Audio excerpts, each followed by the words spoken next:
El tetrarca Herodes se enteró de todo lo que Jesucristo hacía y enseñaba, y estaba desconcertado porque algunos decían es Juan que ha resucitado, otros decían es Elías que se ha aparecido, y otros es uno de los antiguos profetas que ha resucitado. Pero Herodes decía, a Juan lo mandé a decapitar yo. Entonces, ¿quién es este del que oigo decir semejantes cosas? Y trataba de conocerlo.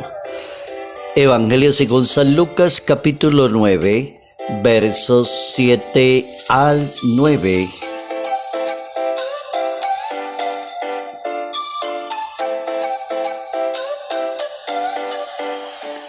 ¿Cuánto mal puede producir en una sociedad, en una iglesia, en una empresa, una persona egoísta y conflictiva? Notas amables a la palabra de Dios, jueves 25 de septiembre, año 2025.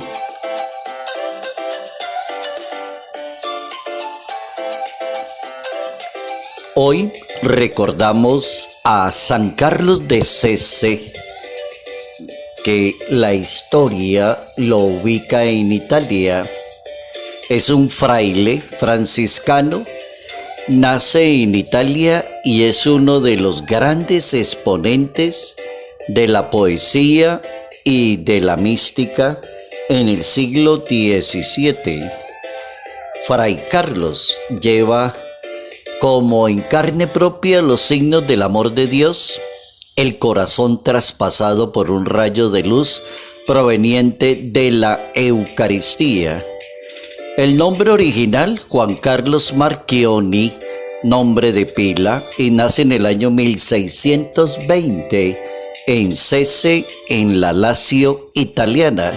De origen humilde, logra acceder a la escuela y comienza sus estudios. Pero viene el fracaso y los padres lo sacan del colegio, de la escuela, y lo ponen a trabajar en el campo. También comienza a trabajar allí y a conocer ese espacio de su vida. Cuando ve pasar unos frailes franciscanos por el campo, se comenzó y les preguntó, y ellos le dijeron que iban para Roma y buscaban hablar con el Padre Superior de la Orden. De inmediato el jovencito se juntó con 3 amigos e iniciaron el camino hacia la ciudad de Roma. Llegaron a la casa de los franciscanos en Roma y fueron recibidos por el Padre Superior. Y este puso a prueba sus intenciones, los trató como de una manera regular. Los jóvenes insistieron y alegaron sus buenas intenciones. Por consiguiente, el fraile cambió de opinión. Aceptaron la propuesta. Al día siguiente, en vez de ser lanzados, recibieron un mensaje. El fraile les mandaba decir que habían pasado la prueba y que serían admitidos como aspirante. Carlos fue nombrado portero del convento y los demás obedecieron a las órdenes del fraile mayor. Las puertas del cielo están abiertas para el que practica la caridad, decía el fraile. Se distinguió por la caridad, por la misericordia, por el servicio, por la obediencia, por el desprendimiento. San Carlos de Sese escribió poemas de carácter místico, de la poesía del amor divino. 3. El Sagrado Septenario y los discursos sobre la vida de Jesús de Nazaret. Lo beatificó el Papa León XIII y lo canonizó San Juan XXIII en el año 1959.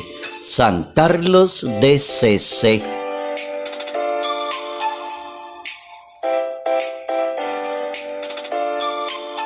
¿Cuánto mal hace una persona egoísta y conflictiva.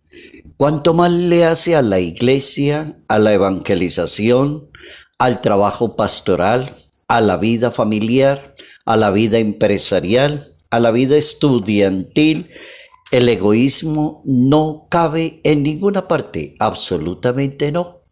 El tema que nos propone la palabra de Dios hoy, de acuerdo a ese capítulo 9 del Evangelio según San Lucas, la vida y la historia del tetrarca Herodes. Ese nombre Herodes que aparece en los evangelios, que en ningún momento sabe a bueno ni es agradable, siempre es egoísmo, conflicto, muerte y acabar con los demás.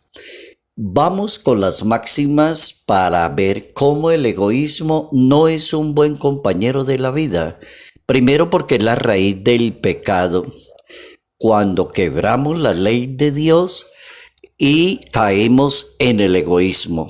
Vamos con las frases. La primera, el apóstol San Pablo en la carta a los Filipenses, capítulo 3, nos recomienda: no hagan nada por egoísmo o por vanidad, más bien con humildad, y consideren a los demás superiores a usted. Segunda máxima del apóstol San Pablo, primera carta a los Corintios, capítulo 10, que nadie busque su propio interés, sino el servicio a los demás. Tercera máxima, la verdadera paz del corazón está en la ausencia del egoísmo. ¿Cuáles son las consecuencias de una persona egoísta, envidiosa? La primera, el apóstol Santiago, capítulo 3, donde hay envidias y rivalidades, hay confusión y hay maldad. Segunda, el egoísmo prácticamente destruye la obra de la evangelización, porque todos buscan sus propios intereses y no los de Cristo, dice el apóstol San Pablo en su carta a los Filipenses, capítulo 3. El egoísmo es la raíz del pecado, se opone al amor a los demás y daña la obra de la evangelización.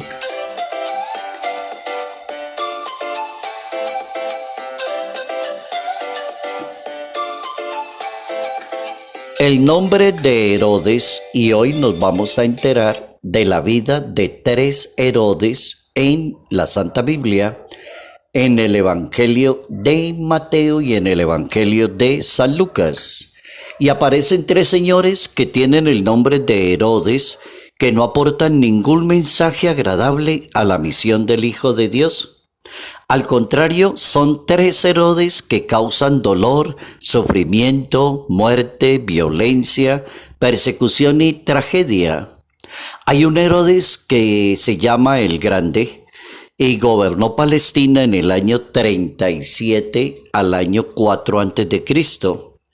Aparece en el nacimiento de Jesús de Nazaret este tal Herodes, que le llaman Herodes el Grande. San Mateo capítulo 2. Mandó matar a una cantidad de niños en la ciudad de Belén. Mateo capítulo 2, verso 16.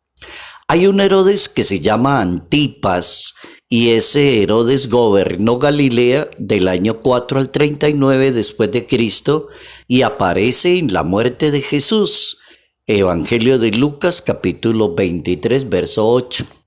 Este Herodes, el tal llamado Antipas, mató a Juan el Bautista, Evangelio de Marcos capítulo 6, verso 14. Y hay un Herodes que se llama Agripa, gobernó Palestina en el año 41 y su historia está allí en el libro de los Hechos capítulo 12.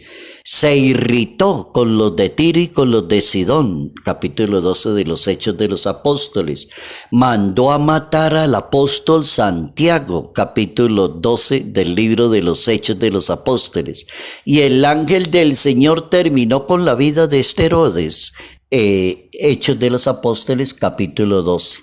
Ahí tenemos los 3 Herodes que no nos dejan ninguna enseñanza, pero sí un llamado de atención cuando una persona es egoísta, conflictiva, envidiosa y quiere estar por encima de los demás, tanto mal que hace una persona.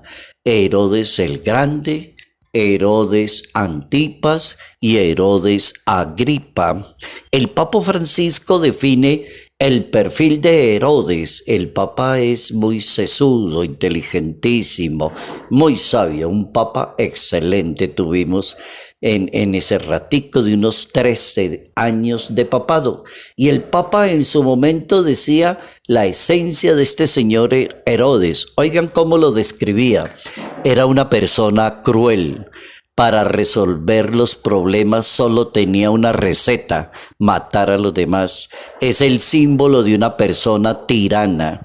Y para los tiranos las personas no cuenta el poder. Y si necesita el espacio para el poder, hay que eliminar las personas. Ese es el problema cuando la persona quiere estar por encima de los demás, el poder. Entonces tiene que eliminar a los demás, dice el Papa Francisco. Es el hombre que se convierte en lobo para los demás hombres, homo homini lupus. La historia está llena de personalidades, dice el Papa, viviendo a merced del miedo.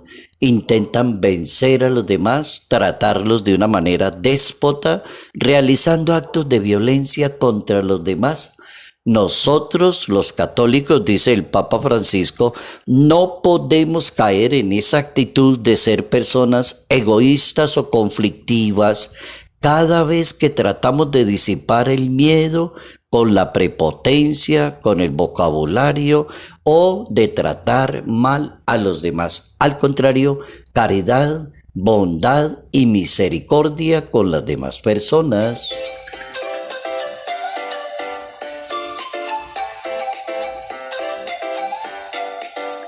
El egoísmo es base de una buena cantidad de pecados. Salud, paz, bendición, en el nombre del Padre, del Hijo y del Espíritu Santo.